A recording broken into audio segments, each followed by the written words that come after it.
जनता के लिए कैशलेस की कहानी और पार्टियों के लिए अच्छा बेनामी, इसी फॉर्मूले पर चलती है कैशलेस का फतवा जारी करने वाली बीजेपी।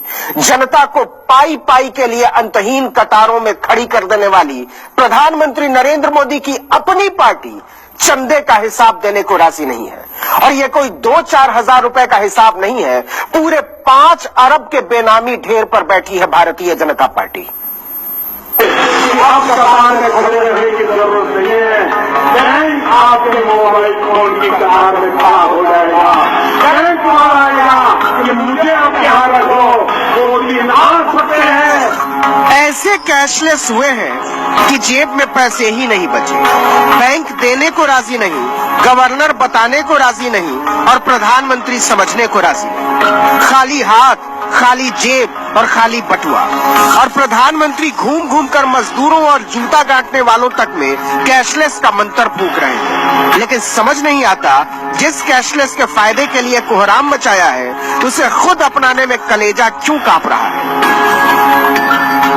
जबकि चुनाव आयोग ने भी नकद चंदे की अधिकतम सीमा 20,000 रुपए से घटाकर 2,000 करने की सिफारिश की है, लेकिन मोदी सरकार इस पर बात करने को भी तैयार नहीं है। कैशलेस की तड़प ऐसी है कि 43 दिन में 60 बार बैंकिंग के नियम बदले जा चुके हैं, लेकिन राजनीतिक दलों पर हाथ डालने में कांप रही है बीजेपी। देखिए, ये जो नोटबंदी का फैसला जो प्रधानमंत्री जी ने लिया, ये काले धन और भ्रष्टाचार पर प्रहार है। और सत्र से पहले ही देश के प्रधानमंत्री जी ने सभी पॉलिटिकल पार्टियों से आग्रह किया था कि राजनीतिक जो चंदा पॉलिटिकल पार्टियां लेती हैं, उस पर चर्चा होनी चाहिए।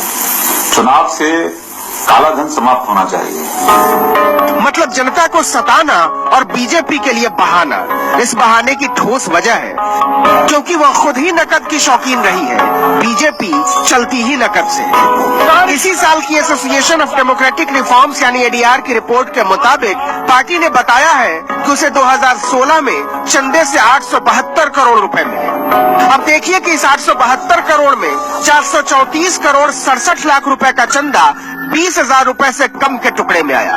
मतलब कुछ बताने की जरूरत नहीं कि वो दानवीर कौन थे जिन्होंने बीजेपी पर अपनी गाढ़ी कमाई लुटाई है। इतना ही नहीं, बीजेपी को 613 गुमनाम लोगों ने 76 करोड़ रुपए का चंदा दिया है। इसका मतलब ये हुआ कि 12,40,000 रुपए की रकम प्रति दाता बेनामी है। हम लेस कैश इकोनॉमी की तरफ जा रहे हैं, तो निश्चित रूप से बहुत बड़ा चुनाव सुधार है। कोई भी अगर पैसा पॉलिटिकल पार्टियों को देता है तो वो भाई चेक देगा, उससे पारदर्शिता रहेगी। कौन व्यक्ति किस पार्टी को कितना दे रहा है, पॉलिटिकल पार्टी कितना ले रही है। तो हम तो पहले से ही चुनाव सुधारों के पक्ष में हैं। हाय रे जवाब, कसम से लाजवाब। जनता के दर्द पर तेजाब रगड़ने वाले अपनी पार्टियों की नकदी को अमृत कलश माने बैठे हैं। बस पर कोई सवाल मत कीजिए, जनता तो एक एक कौड़ी का हिसाब दे और बीजेपी बेनामी के ढेर पर बैठी रहेगी। एक और बात गौर कीजिए, बीजेपी को इस साल मिला चंदा कांग्रेस, एनसीपी, सीपीआई, सीपीएम और तृणमूल कांग्रेस को मिले चंदे को मिलाकर जितना बनता है, उससे 3 गुना ज्यादा है। और अरबों के बेनामी के ढेर पर बैठी बीजेपी जिद पर अड़ी है, हम कोई हिसाब नहीं देंगे। तो कैशलेस का कानून बनाने वाले, चलाने वाले और उस पर इठलाने वाले चौड़े होकर नकदी लेंगे और उस पर जनता को चिढ़ाएंगे भी। कुछ समझ में आया? क्या समझे? पार्टी यूं ही चलेगी। Bureau report, news 24। तो पार्टी तो यूं ही चलेगी क्योंकि चंदा क्या है? काले का धंधा है। कोई नहीं पूछता कैसे कमाए, कहां से लाए, कैसे चढ़ाए। आप गरीबों का हक मार कर लाइए, घुसखोरी का लाइए, बेईमानी का लाइए, जालसाजी का लाइए। एक बार अपने पार्टी के पेट में रुपया अर्पित कर दिया तो वो गंगा के समान पवित्र हो गया। आप उस पर सवाल नहीं उठा सकते, उसकी जांच नहीं हो सकती। और बेनामी चंदे की शौकीन अकेले बीजेपी नहीं है, Congress, NCP, BSP, Samajwadi party सब ऐसी ही पवित्र पार्टियां हैं। बेनामी चंदा वो मजा है जिसमें अकेले बीजेपी नहीं लौट रही है, सारे दल पार्टी कर रहे हैं। क्या बड़ी, क्या छोटी, क्या पवित्र और क्या खोटी। अब कांग्रेस को लीजिए। एडीआर की रिपोर्ट के मुताबिक सोचिए ना कि 2016 में कांग्रेस को 207 करोड़ रुपए का चंदा मिला। इसमें से 65 करोड़ 58 लाख रुपए 20,000 से कम चंदे के रूप में मिला। मतलब इसका हिसाब न किसी को देना है न किसी को लेना है। बीजेपी की ही तरह कांग्रेस ने भी जमकर बेनामी चंदा लिया। 918 गुमनाम लोगों ने 20 करोड़ रुपए दिए।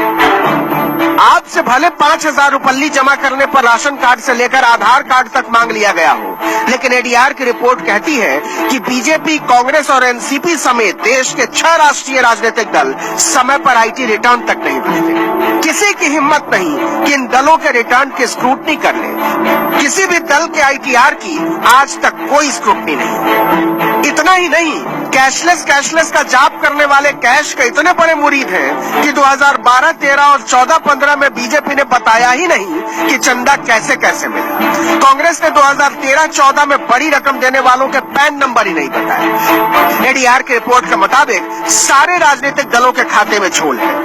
किसी ने नहीं बताया कि उनका 75% चंदा कहां से आया है। बीजेपी और कांग्रेस का जो अब दिख रहा है ना, और जो दिखा रहे हैं, वो तो 1/4 भी नहीं है उनकी आमदनी का।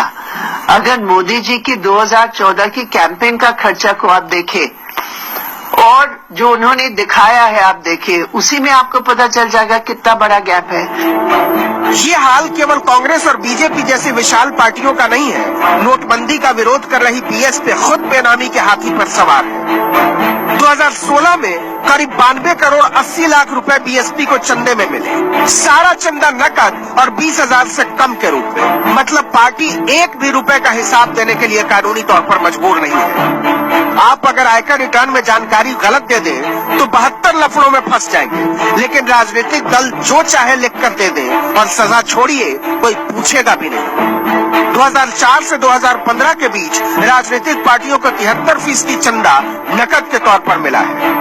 जमा पर्ची पर 19,999 रुपए लिखते ही पार्टियां भारत की जनता के लिए बने कानून से ऊपर हो जाती हैं, और जो चंदा चेक से आता भी है उसके हिसाब में भी गोलमाल है। किसी का पैन नंबर नहीं, किसी का चेक नंबर नहीं, तो किसी का पता नहीं। देश चलाने वाले किसी भी सूरत में बताने को राजी नहीं है कि दल कैसे चलता है। Bureau report, news 24।